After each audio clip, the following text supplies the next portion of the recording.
భూమికున్నంత ఓర్పు మహిళలకుంటుంది అంటారు. కొంతమంది ఎలాంటి పరిస్థితుల్లో అయినా సంయమనంతో వ్యవహరిస్తూ అందర్నీ ఆకట్టుకుంటారు. అందుకు ఉదాహరణే ఈ ఘటన.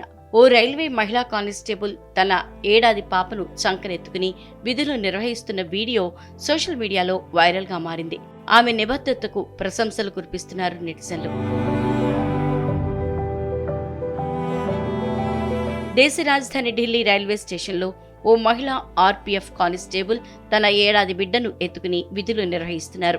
ఫిబ్రవరి 15వ తేదీన ఢిల్లీ రైల్వే స్టేషన్లో తొక్కిసలాట జరిగి పలువురు మృత్యువాత పడ్డారు. చాలా మంది గాయపడ్డారు. ఈ ప్రమాదంపై స్పందించిన రైల్వే అధికారులు స్టేషన్లో భద్రతను కట్టుదిట్టం చేశారు. ఇలాంటి సమయంలో ఒక మహిళా కానిస్టేబుల్ తన బిడ్డను ఎత్తుకుని విధులు నిర్వర్తించారు. ఓవైపు తన బిడ్డ సంరక్షణతో పాటు ప్రయాణికులకు ఇబ్బందులు కలగకుండా చూస్తున్నారు. ఒక వ్యక్తి పట్టాలపై ఉన్న రైలుకు ఆనుకుని చల్లటి పానీయం తాగుతుండగా ఆమె అతన్ని హెచ్చరించింది. పక్కకు రమ్మని చెప్పారు. ఆ తర్వాత లాఠీ పట్టుకుని ప్లాట్ఫామ్పై నడుస్తూ కనిపించారు. చిన్నారిని ఎత్తుకుని విధులు నిర్వహిస్తున్న ఆమె పేరు రీనా. రీనాపై నెటిజన్లు ప్రశంసలు కురిపిస్తున్నారు. ఆమె లాఠీని చేతిలో పట్టుకుని ప్లాట్ఫామ్పై నడుస్తున్న దృశ్యాలు సామాజిక మాధ్యమాల్లో వైరల్ అయ్యాయి.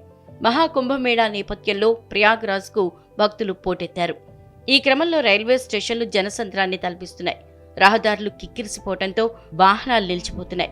మహాకుంభమేళా ముగింపు సమయం దగ్గర పడుతుండటంతో భక్తులు రోజురోజుకి భారీగా తరలి వస్తున్నారు. ఇప్పటికే 53 కోట్ల మందికి పైగా త్రివేణి సంగమంలో పుణ్యస్నానాలు చేసినట్టు అంచనా వేస్తున్నారు.